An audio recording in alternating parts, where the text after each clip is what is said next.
Bonjour et bienvenue à bord de ce Morning Echo. Dans cette chronique, on va rêver façon business en vous présentant le groupe Ralph Lauren, son origine, son histoire, son positionnement aujourd'hui et ses perspectives.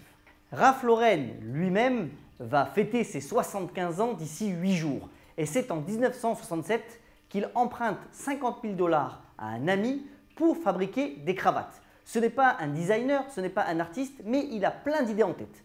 Et ces cravates, vendues entre autres chez Bloomingdale, se vendent par milliers. C'est le début d'une grande réussite, avec notamment aussi en 1972 la création des fameux t-shirts Polo aux 24 coloris et le début d'une expansion à la fois aux États-Unis et à l'international.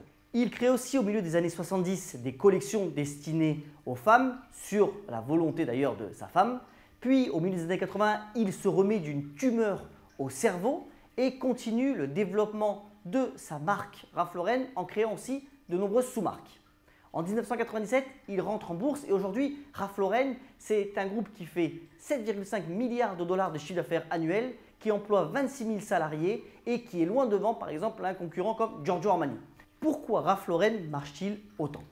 D'abord, le créateur a été vraiment malin en créant de différentes marques qui vont du sportwear à l'ultra chic et en permettant donc à chaque type de consommateur de s'identifier aux marques du groupe. Il y a toujours la volonté de rechercher l'élégance dans les coupes, la qualité dans les matériaux, mais sans trop de complications. Au niveau marketing aussi, Ralph Lauren a toujours été un novateur. Par exemple, il a été le premier à mettre en avant un mannequin afro-américain dans la présentation de ses collections.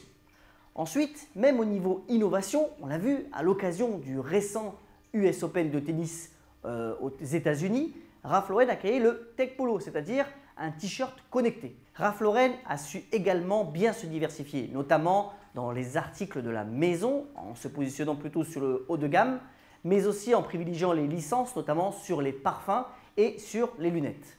Il a aussi su créer des magasins représentatifs de la marque, comme par exemple le flagship du boulevard Saint-Germain à Paris, où il a mis à côté un restaurant où il commercialise son propre hamburger.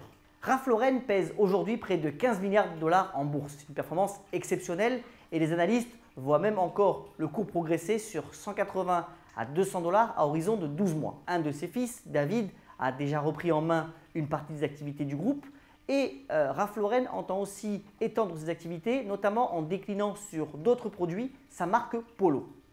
Avec 1 milliard de dollars de cash disponible, il va aussi fortifier et développer la marque Club Monaco qu'il a racheté à des Canadiens en 1999 et continuer à s'étendre à l'international. Il est à noter aussi que Ralph Lauren continue à sillonner le monde, notamment pour promouvoir aussi ses activités philanthropiques comme la recherche contre le cancer du sein ou même des activités culturelles puisqu'il est en train de rénover l'école des beaux-arts de Paris. C'est vraiment une personnalité avec un destin exceptionnel. Et pour finir ce Morning Echo en vous souhaitant une excellente semaine, je voudrais reprendre un propos de son fondateur qui disait « Je ne crée pas des vêtements, je crée des rêves ». À bientôt sur Morning Echo.